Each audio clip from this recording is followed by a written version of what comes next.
नमस्कार, मैं दश्यंत सिंह अध्ययन अड्डा यूट्यूब चैनल पर एक बार फिर से आप सभी लोगों का बहुत बहुत स्वागत करता हूं और आशा करता हूं आप सभी अच्छे होंगे, स्वस्थ होंगे, आपकी पढ़ाई लिखाई भी बहुत ही बढ़िया तरीके से चल रही होगी। जैसा कि आप सभी जानते हैं एनसीईआरटी ज्योग्राफी की हम सीरीज कर रहे हैं और इस संबंध में क्लास 6 की बुक 7th की बुक कंप्लीट आपके लिए पहले ही की जा चुकी है। आज से हम स्टार्ट करने जा रहे हैं क्लास 8th का चैप्टर नंबर फर्स्ट, जिसका नाम है संसाधन, जिनको हम अंग्रेजी में कहते हैं रिसोर्सेज। ये जो एनसीईआरटी की सीरीज है इसको मैं आपको यूपीपीसीएस 2023 को ध्यान में रखते हुए आपको ये सारी चीज़ें यहाँ से कराई जा रही हैं। यूपीपीसीएस 2023 का प्रीलिम्स जो कि संभवतः जून 2023 में होना है, मेरी कोशिश ये रहेगी कि जून 2023 के प्रीलिम्स से पहले पहले, क्योंकि ये मुझे भी अटेम्प्ट करना है, तो जितनी भी चीज़ें मुझे पढ़नी है, कहाँ से पढ़नी है, क्या पढ़ना है, कैसे पढ़ना है, वो सारी चीज़ें प्लस एनसीईआरटी मैं आपके साथ में शेयर करता रहूँगा। और मैं ये उम्मीद करता हूँ कि आपके एग्जाम में ये चीज़ें 100% कहीं ना कहीं आपको बहुत ज़्यादा लाभ देने वाली है। तो चलिए स्टार्ट करते हैं चैप्टर नंबर फर्स्ट, संसाधन रिसोर्सेज के बारे में आज हम पढ़ेंगे। एक चीज़ और कहना चाहूँगा कि जो एनसीईआरटी है इसको आपको बहुत ही अच्छी तरीके से बहुत डीपली इसको पढ़ना है, क्योंकि आपके प्रीलिम्स के कुछ फैक्ट्स के कवर करने के साथ साथ में आपको मेंस में जो आंसर लिखने होते हैं उनकी जो एक बेसिक अंडरस्टैंडिंग होती है, आंसर किस तरीके से होना चाहिए और एक तरीके से जो वोकैब हमारे दिमाग में जानी चाहिए कि आंसर लिखने के लिए हमको किस तरीके के शब्दों का यूज़ करना है, तो उसकी समझ भी एनसीईआरटी से आपको पर्याप्त रूप में मिल जाती है। ठीक है, तो बहुत अच्छी तरीके से चीज़ों को समझना है, बहुत अच्छी तरीके से इसको पढ़ते चलना है मेरे साथ साथ। तो संसाधन के बारे में आज हम बात करने वाले हैं। संसाधन को अगर परिभाषित करें कि संसाधन होता क्या है, तो जनरली आप ये सोचिए कि वे सारी चीज़ें, वे सारी वस्तुएं जिनको हम अपने दैनिक जीवन में यूज़ करते हैं, किसके लिए यूज़ करते हैं? अपनी आवश्यकताओं की पूर्ति के लिए। वे सारी चीज़ें क्या हैं? रिसोर्सेज हैं, संसाधन हैं। यानी संसाधन क्या होते हैं? ऐसी वस्तुएं जिनको हम अपनी आवश्यकताओं को पूरा करने के लिए प्रयोग करते हैं। वो सारी वस्तुएं, वो सारी चीज़ें आपकी रिसोर्सेज होती हैं, संसाधन होती हैं। उदाहरण के लिए अगर देखा जाए तो जल है। जल क्या करता है? हमारी आवश्यकता की पूर्ति करता है, हमको हमारी जो प्यास है उसको बुझाता है, तो ये क्या है? रिसोर्स है। विद्युत हमको रोशनी देता है, प्रकाश देता है, ये भी क्या है? रिसोर्स है। रिक्शा क्या करता है? रिक्शा हमको एक स्थान से दूसरे स्थान तक आसानी से पहुंचाता है, कम समय में पहुंचाता है। यानी अगर हम पैदल चल रहे हैं तो हो सकता है थोड़ा टाइम लगे हमको एक स्थान से दूसरे जाने में, और रिक्शे की सहायता से हम पैदल जाने की अपेक्षा कम समय में एक स्थान से दूसरे स्थान तक जा सकते हैं। यानी ये हमारा समय भी बचाता है, हमारे उपयोग की वस्तु है, तो ये भी हमारे लिए क्या है? रिसोर्स है, संसाधन है। पाठ्य पुस्तकों से हमको ज्ञान प्राप्त होता है, पाठ्य पुस्तकों से हमें जानकारी प्राप्त होती है, नॉलेज प्राप्त होती है, तो ये नॉलेज प्राप्त करने का एक सोर्स है। तो ये भी क्या हुई? संसाधन हुई। सब्जियां जो होती हैं वो हमारे भोजन में हम दैनिक जीवन में यूज करते हैं, खाना करने के लिए इसको यूज करते हैं, इनसे हमको एनर्जी मिलती है। भाई सब्जी खाओगे, खाना खाओगे, तभी तो हमको क्या मिलेगी? एनर्जी मिलेगी।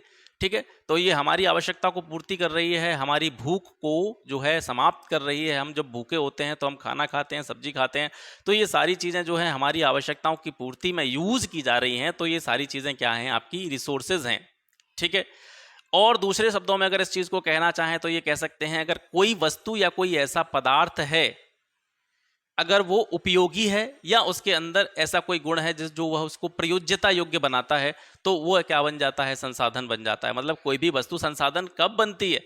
कोई भी वस्तु को हम संसाधन कब कह सकते हैं? जब उसकी कोई उपयोगिता है, जब उसकी कोई प्रयोज्यता है, अगर वो किसी चीज़ में काम आ रहा है आपके, तो वो क्या है? रिसोर्स है, वो क्या है? संसाधन है। वस्तु संसाधन कैसे बनती है, अब इस पर बात करते हैं। वस्तु कोई भी है, वो संसाधन कैसे बनेगी? जनरली हम क्या करते हैं, जो भी चीज़ें हम अपनी आवश्यकताओं की पूर्ति के लिए यूज़ करते हैं, उनका कोई ना कोई मूल्य होता है। मूल्य का अर्थ है मतलब महत्व, उसका कोई इंपॉर्टेंस होता है हमारी लाइफ में।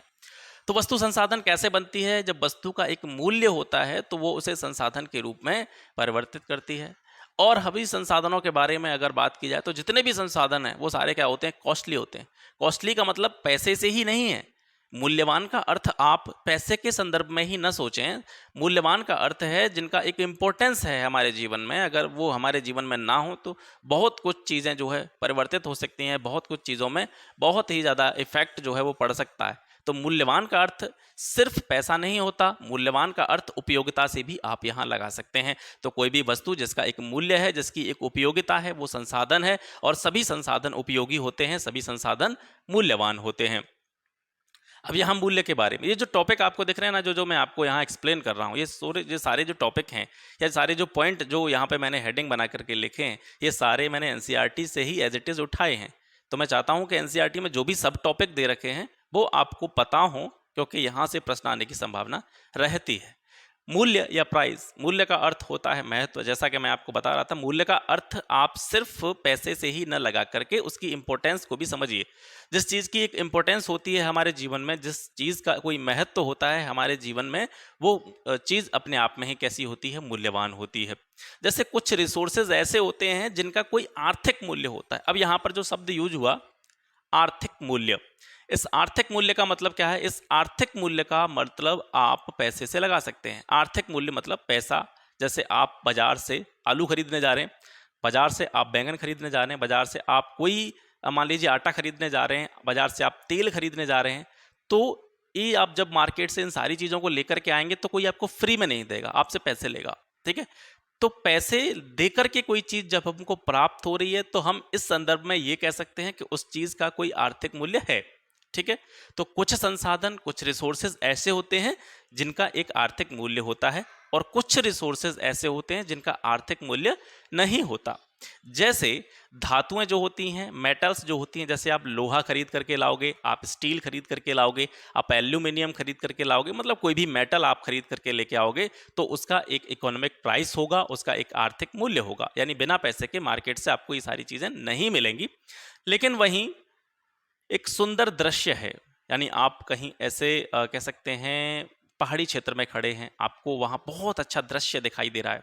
ठीक है, बहुत मनोरम दृश्य दिखाई दे रहा है, वो भी आपके लिए एक रिसोर्स है, वो भी आपके लिए रिसोर्स, उसको अलग अलग पर्सपेक्टिव में आप रिसोर्स के रूप में देख सकते हैं। ठीक है, अब सुंदर दृश्य किन किन चीज़ों से मिलकर के बना है? पेड़ होंगे, वनस्पतियाँ होंगी, पहाड़ होंगे, नदी होंगे, झरने होंगे, तालाब होंगे, झीलें होंगी, वो सारी चीज़ें एक सुंदर दृश्य के रूप में आएंगी। तो अगर अलग अलग उसके कंपोनेंट के रूप में देखें तो उसका एक अलग अलग प्राइस हो जाएगा, उसका एक अलग अलग मूल्य हो जाएगा। लेकिन ओवरऑल एक जो सुंदर दृश्य है वो भी एक रिसोर्स है। वो हमें क्या प्रदान कर रहा है? वो हमको एक कह सकते हैं हमको आनंदित कर रहा है अंदर से, हमको जो है बहुत ही अच्छा व्यू प्रदान कर रहा है। उससे देख करके हम अंदर से बहुत ज़्यादा प्रफुल्लित हो रहे हैं, प्रसन्न हो रहे हैं, खुश हो रहे हैं। तो उस सुंदर दृश्य को देखने का कोई मूल्य नहीं है।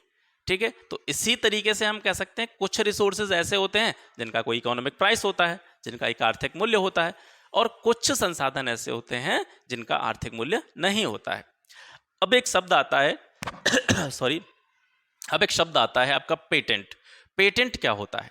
पेटेंट होता है किसी विचार या किसी आविष्कार या कोई किसी व्यक्ति की कोई इन्वेंशन है, किसी व्यक्ति की कोई खोज है, और उस पर एकमात्र एकाधिकार उसी व्यक्ति का होना, ये क्या कहलाता है? पेटेंट कहलाता है। एक एग्जाम्पल की सहायता से इस चीज़ को समझते हैं कि पेटेंट क्या होता है। जैसे आप मार्केट से कोई दवाई खरीद करके लाते हैं, ठीक है, तो दवाइयाँ जो है अलग अलग कंपनीज़ की आती हैं, अलग अलग फॉर्मूलेज जो मेडिसिन्स होती हैं उनके होते हैं। तो जैसे एक दवाई का अगर जैसे मैं कंपनी का नाम लूँ, जैसे मैनकाइंड है, वो बहुत सारी दवाएं बनाती है। तो मैनकाइंड की जितनी भी दवाएं हैं, जिस चीज़ की दवाएं हैं, उन पर उसका क्या है? पेटेंट है, उन पर उसका एकाधिकार है। मैनकाइंड की दवाइयाँ जितनी भी मार्केट में बिकेंगी, जो भी लोग उनको खरीदेंगे, वो डायरेक्टली किसको बेनिफिट करेंगी? जो मैनकाइंड का पेटेंट जिसके पास होगा, मैनकाइंड का एकाधिकार जिसके पास होगा। उदाहरण के लिए पुराने समय में, ये एनसीईआरटी का एग्जाम्पल है जो मैं आपको अब बताने वाला हूँ, कि जैसे पुराने समय में देखा होगा, जैसे दादियाँ होती हैं हमारी या दादाजी होते हैं, तो एक तो होता है कि जैसे हमको कोई प्रॉब्लम हो जाती है तो हम डॉक्टर के पास चले जाते हैं, या कोई चीज़ होती है तो उसको दिखाने के लिए हम सीधे मार्केट से दवाइयाँ वगैरह खरीदते हैं। लेकिन कुछ चीज़ें ऐसी होती हैं, कुछ नुस्खे जिनको हम कहते हैं, जिनको हमारी जैसे दादी माँ बताया करती थी, या कुछ नुस्खों को हमारे दादाजी बताया करते थे कि ये काम ऐसे होगा, इस बीमारी में आप ये लेप लगा लो, इस बीमारी में आप ये फलाने वनस्पति की जो पत्तियां हैं इनको घोंट करके जो है वो पी लो। तो ये क्या होते हैं? नुस्खे होते हैं। तो पुराने समय में जो नुस्खे बताए जाते थे, या बुजुर्ग लोगों के साथ द्वारा जो भी चीज़ें हमको बताई जाती थी किसी भी चीज़ की प्रॉब्लम की सॉल्यूशन के लिए, तो उन पर उनका कोई पेटेंट नहीं होता था। ठीक है, अब वो नुस्खा उन्होंने बता दिया, उस नुस्खे को कोई किसी को भी बता सकता है, क्योंकि उस नुस्खे पर उनका कोई एक अधिकार नहीं है। लेकिन क्या करें, वो नुस्खा सिर्फ उन्हें ही पता हो, उस नुस्खे के बारे में सिर्फ वही जानती हैं, और वो उसका क्या करा लें? पेटेंट करा लें। तो उनका उस नुस्खे पे एकाधिकार हो जाएगा और उसका प्रयोग कोई दूसरा व्यक्ति नहीं कर पाएगा। तो पेटेंट का मतलब शायद मैं उम्मीद करता हूं कि आप समझ पा रहे होंगे कि किसी भी विचार या किसी भी इन्वेंशन या किसी भी खोज पर किसी व्यक्ति का एकमात्र जब अधिकार होता है, एकमात्र एकाधिकार होता है, तो उसको क्या कहा जाता है? पेटेंट कहा जाता है। अब बात करते हैं प्रौद्योगिकी। प्रौद्योगिकी को इंग्लिश में कहा जाता है आपका टेक्नोलॉजी, ठीक है। टेक्नोलॉजी को ही क्या कहते हैं हिंदी में? हम प्रौद्योगिकी कहते हैं। प्रौद्योगिकी होती क्या है? किसी भी काम करने की जो स्किल होती है, किसी भी व्यक्ति काम करने की जो कौशल होता है, वो कौशल करने या वस्तु बनाने में जब हम नए नए जो इन्फॉर्मेशन होती है, नया जो ज्ञान होता है, उसका उपयोग करते हैं, अनुप्रयोग करते हैं, तो उसको क्या कहते हैं? हम टेक्नोलॉजी कहते हैं, प्रौद्योगिकी कहते हैं। मतलब कोई काम करने या किसी वस्तु को बनाने में जब हम नए ज्ञान का अनुप्रयोग कर रहे हैं, नई चीज़ों का जो उसमें इम्प्लीमेंट कर रहे हैं, तो वो क्या है? टेक्नोलॉजी है। समय और प्रौद्योगिकी, ये दोनों जो शब्द हैं इनको आप ध्यान से देखिएगा। समय और प्रौद्योगिकी ये ऐसे दो महत्वपूर्ण कारक हैं जो पदार्थों को या वस्तुओं को किस में बदलने में सहायक होते हैं? संसाधनों में बदलने में सहायक होते हैं। यानी दूसरे शब्दों में हम ये कह सकते हैं कि कोई भी पदार्थ या कोई भी वस्तु जब संसाधन बनती है, या किसी भी वस्तु या किसी भी पदार्थ को जब संसाधन बनाया जाता है, तो उसमें समय और प्रौद्योगिकी का बहुत बड़ा महत्व होता है। समय का महत्व किस तरीके से होता है, इसके बारे में एक एग्जाम्पल की सहायता से चीज़ों को समझते हैं। जैसे मान करके चलिए कि प्राचीन काल में जल जो था, जल हमारी पृथ्वी पर बहुत ज़्यादा मात्रा में विद्यमान है, ठीक है। आप जानते हैं 3/4 भाग पर जो है जल ही जल है पृथ्वी के पर। लेकिन जल तो हमेशा से रहा होगा, जब से पृथ्वी का निर्माण हुआ होगा तब से जल यहाँ पे रहा ही होगा।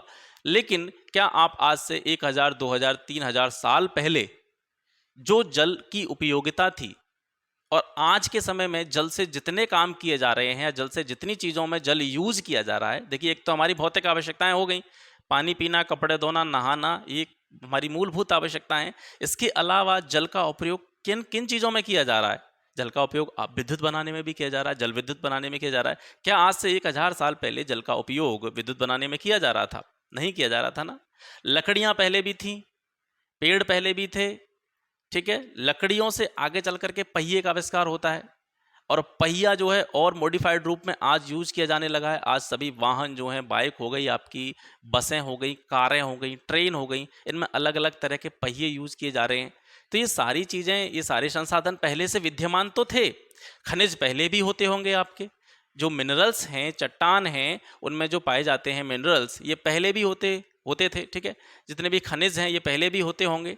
लेकिन क्या इनकी उपयोगिता आज के समय में जितनी है, या आज इनके सहायता के द्वारा जितने भी काम किए जाते हैं, क्या आज से 1000 साल पहले किए जाते थे? नहीं किए जाते थे। तो कहीं ना कहीं समय एक ऐसा महत्वपूर्ण कारक है, वो धीरे धीरे जैसे जैसे मनुष्य की या मानव जीवन की जो भी आवश्यकताएं होती हैं, नीड्स जो होती हैं, जैसे जैसे बढ़ती चली जाती हैं, तो नई नई चीज़ों का जो है अनुप्रयोग मनुष्य करता चला जाता है। तो समय ने क्या किया, जो पदार्थ पहले से विद्यमान थे हमारी पृथ्वी पर, हमारे भूपटल पर जो भी चीज़ें मौजूद थीं, उनको धीरे धीरे समय ने किस में परिवर्तित किया? रिसोर्सेज में परिवर्तित किया, संसाधनों में परिवर्तित किया, ठीक है। ऐसे ही प्रौद्योगिकी, आज कोई नई चीज़ आती है तो धीरे धीरे क्या होता है, जो टेक्नोलॉजी होती है हमारी धीरे धीरे अपग्रेड होती जा रही है। आज किसी चीज़ से जितना काम हो रहा है, हो सकता है 10 साल बाद वही चीज़ आपको ज़्यादा किसी चीज़ में आउटपुट निकाल करके दे, है ना। तो समय और प्रौद्योगिकी ऐसे चीज़ हैं, ऐसे कारक हैं, ऐसे कंपोनेंट हैं जो पदार्थों को या वस्तुओं को संसाधनों में बदलने में सहायता करते हैं। हम और आप और जितने भी सारे लोग हैं इस पृथ्वी पर, वो भी अपने आप में एक महत्वपूर्ण संसाधन के रूप में हैं। अब लोग संसाधन कैसे हुए, इस चीज़ को कैसे समझेंगे?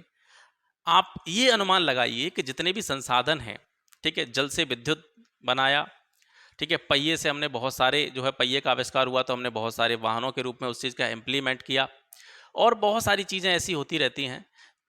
ये सारी चीज़ें हैं। जैसे पहले मान लीजिए कि चिट्ठियाँ जो भेजी जाती थी, संदेश जब भेजा जाता था तो चिट्ठियों की सहायता से भेजा जाता था।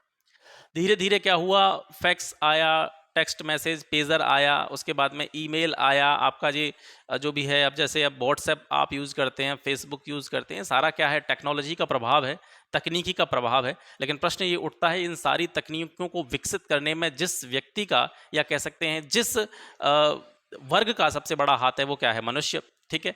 मनुष्य ने ही तो इन सारी चीज़ों को विकसित किया है, यानी जो संसाधन आज के रूप में जिन संसाधनों को हम यूज कर रहे हैं वो संसाधन किसकी देन है? प्रकृति में तो कुछ चीज़ें मिलती हैं, लेकिन प्रकृति में मिली हुई चीज़ों को या प्रकृति द्वारा प्रदत्त चीज़ों को संसाधनों के रूप में बदलने का काम जो किया है वो किसने किया है? वो मनुष्य ने किया है। तो मनुष्य भी अपने आप में एक महत्वपूर्ण संसाधन की दृष्टि से देखा जा सकता है। ठीक है, जैसे प्राचीन समय में देखेंगे आप तो आग की खोज हुई थी, तो आग तो पहले भी विद्यमान होगी पृथ्वी पर, लेकिन आग की जब खोज हुई, मनुष्य को जब पता चला आग जलाने के बारे में, तो खाना वो पका करके खाने लगा। इसके अलावा और भी अन्य प्रक्रियाएं जो आग की सहायता से संपादित की जाती हैं, उनका प्रचलन स्टार्ट हुआ। पहिए का आविष्कार हुआ तो परिवहन की, ट्रांसपोर्टेशन की जो भी नई नई विधियां हैं, जो नए नए मेथड हैं, उनका डेवलपमेंट हुआ। इसके अलावा जल बहुत पहले से था, जैसा कि मैं आपको बता ही रहा हूं कि जल बहुत पहले से रहा होगा, आग बहुत पहले से रही होगी, लेकिन इनसे और चीज़ों में इनको प्रयोग करने की जो प्रौद्योगिकी है, टेक्नोलॉजी है, वो मनुष्य ने बनाई। ठीक है, तो जल विद्युत बनाने की जो प्रौद्योगिकी है, उससे आज हम एनर्जी उत्पन्न करते हैं, ऊर्जा उत्पन्न करते हैं। तो ये सारी चीज़ें किसके कारण हुई? समय के कारण। ठीक है, और तकनीकी के विकास के कारण, तकनीकी के अनुप्रयोग के कारण। अब बात करते हैं टाइप्स ऑफ रिसोर्सेज, संसाधनों के प्रकार। संसाधन कितने प्रकार के होते हैं? संसाधनों को, जैसे अगर हम प्राकृतिक संसाधनों की बात करें, प्राकृतिक संसाधन मतलब जो हमें प्रकृति से सीधे रूप में प्राप्त होते हैं, नेचुरल रिसोर्सेज जिनको कहते हैं। नेचुरल रिसोर्सेज में क्या आता है? आपकी हवा जो है वो प्रकृति की हमको देन है। हवा से भी तो बहुत सारी चीज़ें करी जाती हैं। ठीक है, हवा टायरों में भरी जाती है।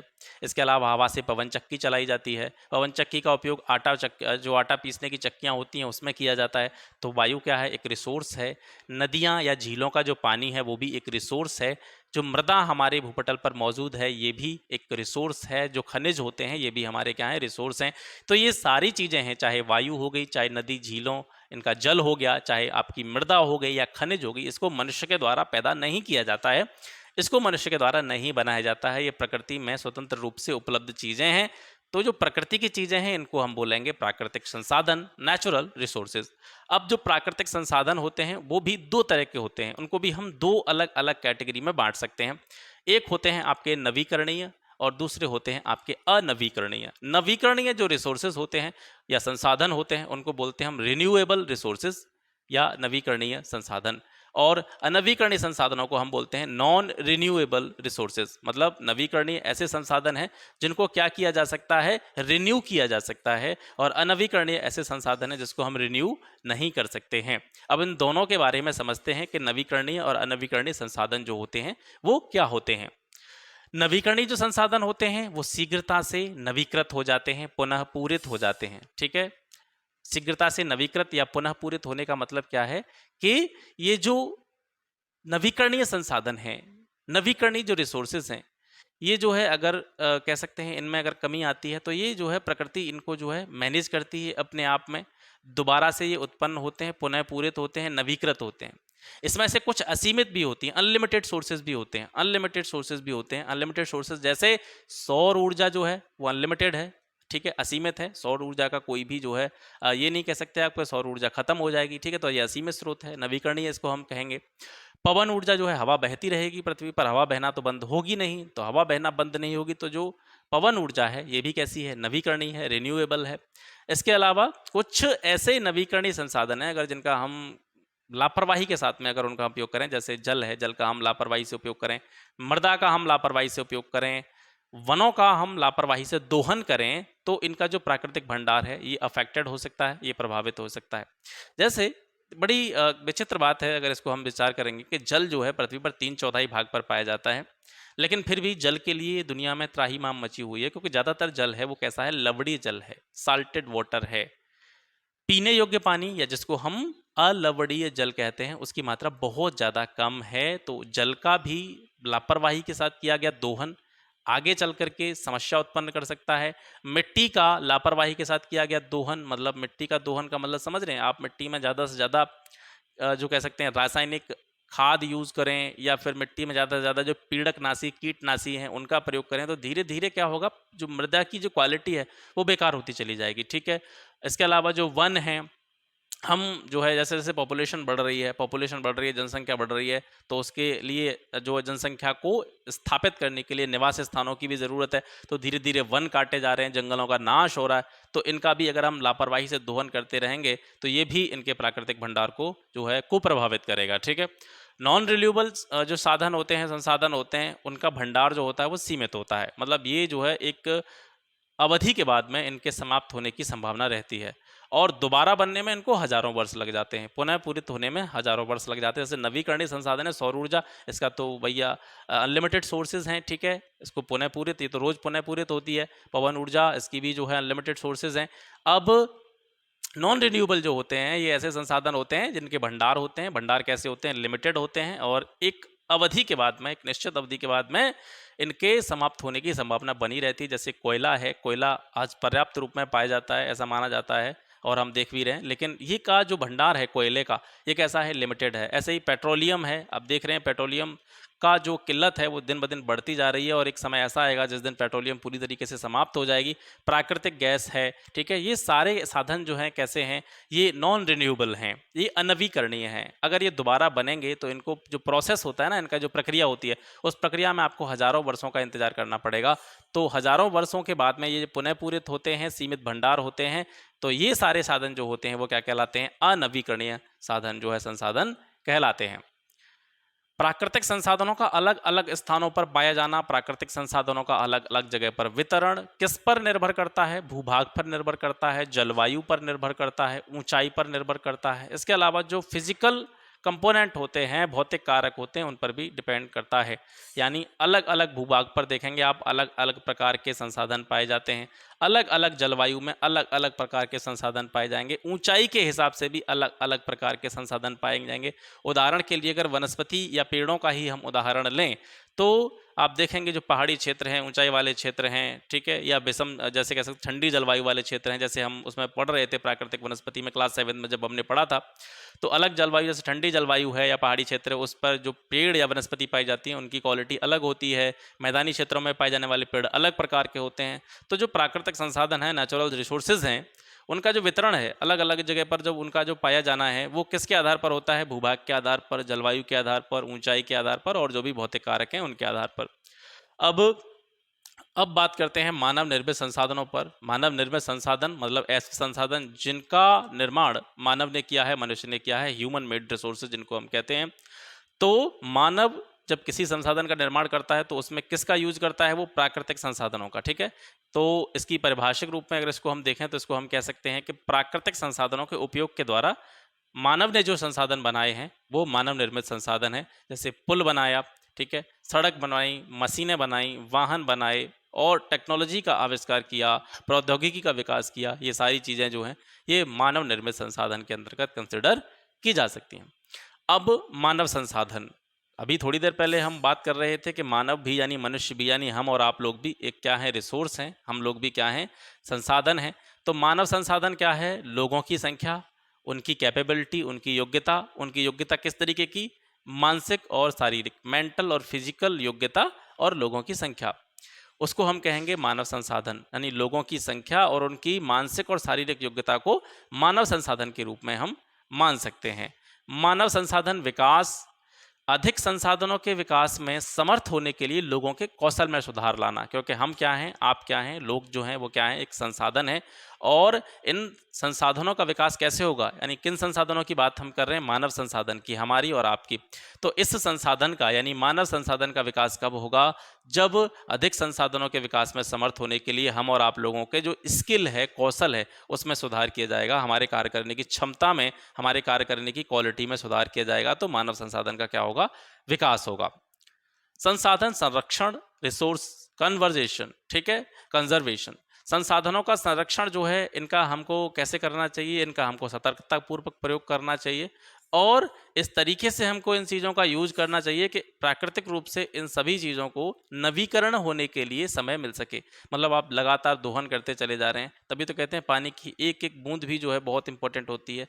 पानी जो है सीमित मात्रा में, तो पानी का उपयोग भी हमें सतर्कतापूर्वक करना चाहिए। पेट्रोलियम, डीजल, मिट्टी का तेल, ये सारी चीज़ें हैं, इनका उपयोग भी हमको सीमित मात्रा में करना चाहिए। जितनी आवश्यकता है उतना ही करना चाहिए, ठीक है। फिजूल में जो है घूमते रहना नहीं चाहिए कि पेट्रोल और जो एलपीजी वगैरह है, प्राकृतिक गैस है, उसका हम बिना यूज़ के ही, बिना किसी अति आवश्यक कार्य के उन सभी चीज़ों को हम क्या कर रहे हैं? वेस्ट कर रहे हैं। सतत पोषणीय विकास, सस्टेनेबल डेवलपमेंट। सतत पोषणीय विकास क्या होता है कि संसाधनों का उपयोग करने की जो आवश्यकता होती है और भविष्य के लिए उनके कह सकते हैं कंजर्वेशन में, संरक्षण में जो बैलेंस बनाए रखने की प्रक्रिया होती है, उसको हम कहते हैं सतत पोषणीय विकास। ठीक है? संसाधनों के संरक्षण के अनेक तरीके हैं, अलग-अलग तरीकों से संसाधनों का जो है संरक्षण किया जा सकता है। प्रत्येक व्यक्ति अपने उपभोग को कम करे, जितनी मात्रा में हम चीज़ों को यूज़ कर रहे हैं, उसकी मात्रा को कम किया जाए। वस्तुओं को रिसाइक्लिंग के लिए, पुनःचक्रण के लिए, पुनः प्रयोग के लिए जो है यूज़ करें। जैसे हम कोई भी चीज़ है, हम जो है वेस्टेज फेंक देते हैं, जैसे बोतल वगैरह हैं। जैसे प्लास्टिक की बोतल्स होती हैं, बोतल को हम पानी पिया और फेंक दिया, तब उसको रिसाइकिल कीजिए, ठीक है? उसको सँभाल के रखिए। या जो भी चीज़ें हैं, जिनको हम यूज़ करते हैं और उनको वेस्टेज समझ करके फेंक देते हैं, तो कोशिश ये की जाए कि वो सारी चीज़ें रिसाइक्लिंग के द्वारा फिर दोबारा से किसी उत्पाद में परिवर्तित की जाएँ, जिससे कि संसाधनों का कम से कम मात्रा में ह्रास हो, कम से कम मात्रा में नुकसान हो। ठीक है? सतत पोषणीय विकास के कुछ सिद्धांतों को देखते हैं कि किस तरीके से जो सस्टेनेबल डेवलपमेंट है वो किया जा सकता है, सतत पोषणीय विकास संसाधनों का किया जा सकता है। सबसे पहले हमको क्या करना होगा, जीवन के सभी रूपों का आदर व देखभाल करनी होगी। जीवन के सभी रूप मतलब एक जीवन हमारा है, एक जीवन पेड़ पौधों का है, एक जीवन जीव जंतुओं का है, एक जीवन पशु पक्षियों का है। ये सारी चीज़ें जो हैं कहीं न कहीं किसी न किसी रूप में हम सभी से एक दूसरे से, हम पूरे इकोसिस्टम में जुड़े हुए हैं। तो जीवन के सभी रूपों का हमको आदर करना होगा, देखभाल करनी होगी। मानव जीवन की गुणवत्ता को बढ़ाना होगा। पृथ्वी की जीवन शक्ति और उसकी जो डाइवर्सिटी है, विविधता है, उसका हमको संरक्षण करना होगा। प्राकृतिक जितने भी संसाधन हैं, नेचुरल रिसोर्सेज जो हैं, उनका कम से कम हमको नुकसान करना होगा, कम से कम उनका ह्रास करना होगा। इसके अलावा पर्यावरण के प्रति व्यक्तिगत व्यवहार और अभ्यास में हमको परिवर्तन करना होगा और जितनी भी कम्युनिटीज़ हैं, समुदाय हैं, उनको अपने पर्यावरण की देखभाल करने के योग्य हमको बनाना होगा। इस तरीके से हम जो है संसाधनों का संरक्षण कर सकते हैं, संसाधनों का सतत पोषणीय विकास में अपना अमूल्य योगदान दे सकते हैं। तो ये हो गया आज का सेशन। आज हमने चैप्टर फर्स्ट पढ़ा। अब आगे के जितने भी चैप्टर हैं क्लास 8 के, वो थोड़े बड़े-बड़े चैप्टर हैं, ठीक है? तो मैं सिंगल-सिंगल चैप्टर इसमें लूँगा। पहले 6 और 7 में मैंने डबल-डबल चैप्टर जो है एक ही वीडियो में कंबाइन करते हुए आपको पढ़ाए थे ताकि आपका समय वेस्ट कम हो। लेकिन अब जैसे आप क्लास 8 पर पहुँचेंगे तो chapter number 2nd, 3rd, 4th, 5th, 6th 6 chapter हैं इस पूरी बुक में। और ये जो 5 चैप्टर हैं, इस पहले चैप्टर के बाद के जो आगे के 5 चैप्टर हैं, ये काफ़ी बड़े-बड़े चैप्टर्स हैं, तो इनको मैं सेपरेट रूप से पढ़ाऊँगा और 3-4 दिन में ये सारे चीज़ जो है क्लास 8 जो है वो ख़त्म कर देंगे। उसके बाद में हम एडवांस मोड में पढ़ेंगे 9th क्लास से। 9th क्लास में जब आप पहुँचेंगे ज्योग्राफी में, तो एक तरह से हम कह सकते हैं, जैसा कि मैं कह रहा था पहले से ही, कि आपको जो एनसीईआरटी बता रही है उतना ही पढ़ते चलना है। धीरे-धीरे आप खुद ये महसूस करेंगे कि हम बहुत ही एडवांस मोड में पहुँच चुके हैं। तो जैसे ही हम 9th क्लास की ज्योग्राफी स्टार्ट करेंगे, तो ये समझ लीजिएगा वो जो है आपका एडवांस मोड हो जाएगा। जनरली आप जो कंपटीशन में ज्योग्राफी पढ़ना स्टार्ट करते हैं, वहीं से पढ़ना स्टार्ट करते हैं। भारत की अवस्थिति विस्तार, भारत की जलवायु, भारत के संसाधन, ठीक है? उन सभी चीज़ों के बारे में हम वहाँ से पढ़ते हैं। तो सभी चीज़ों को बढ़िया तरीके से देखते रहना है और इसके साथ-साथ मैं ये एक्सपेक्ट कर रहा हूँ कि आप पिछली सभी चीज़ों का क्या कर रहे होंगे, रिवीजन कर रहे होंगे, उनको बढ़िया तरीक़े से आप दोहरा रहे होंगे। तो लगातार उनका रिवीजन करते रहिए, नोट्स बनाते रहिए और तैयारी करते रहिए। मिलते हैं आपसे फिर एक नेक्स्ट वीडियो में एक नए टॉपिक के साथ में। तब तक के लिए नमस्कार, जय हिंद।